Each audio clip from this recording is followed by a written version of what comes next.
And the second fight of the night, we got two flyweights coming off losses here, looking to get back in the win column. We got Victor Altamirano, who is the former LFA champion. He has had more fights in the UFC than Felipe dos Santos, and he has victories in the UFC, which Felipe Santos does not have. So he has the advantage in that essence, but he is the underdog here because Felipe dos Santos made a big impact in his UFC debut. He impressed a lot of people with his performance against Manel Kape. Even though he lost that fight, Manel Kape is ranked really high in the division, and Felipe dos Santos was able to push him and have a lot of success in certain portions of the fight. So went out there, had a good performance, made a name for himself, and that's why he's a pretty significant favorite here over Altamirano, who's 2-2 overall in the UFC, but has fought really good competition in his own right. Like his two losses to Carlos Hernandez, which was a split decision, and we see what Hernandez has gone on to do since. He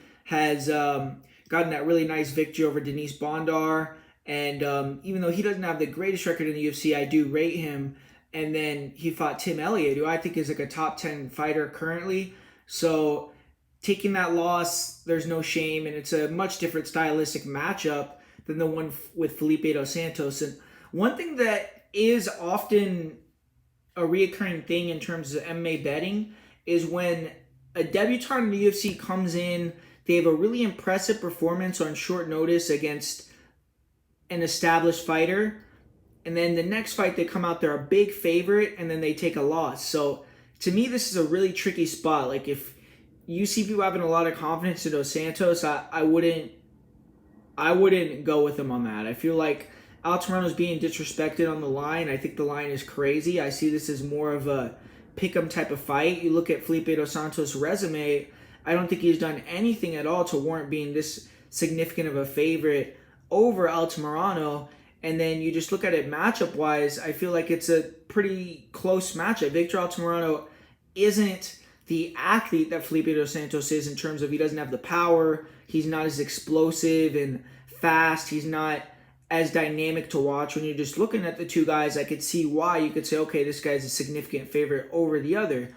But ultimately, I feel like on the feet they can be competitive because Altamirano's going to be shooting a lot of takedowns, and he's a little bit more crafty. He throws a little bit different strikes. He could switch stance. He's not going to be standing in front of Dos Santos and brawling with him. He's going to be moving and being evasive, level changing, like I said, and trying to break the rhythm of Dos Santos, whereas Dos Santos, kind of the shoot box type of guy, comes forward, hands high, throwing 1-2s, wants to get in the pocket and brawl with you, and takes a lot of damage, can get taken down, has pretty good scrambling ability, can get back up.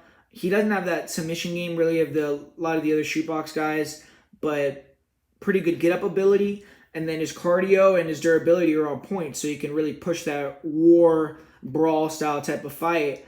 But Victor Altamirano is a Mexican, man. This guy's going to be coming in with that same grit, same heart, and I think he has more paths to victory. I think if he can mix in some takedowns, it would at least give Felipe dos Santos something to think about and score points, even if Altamirano can't get him down.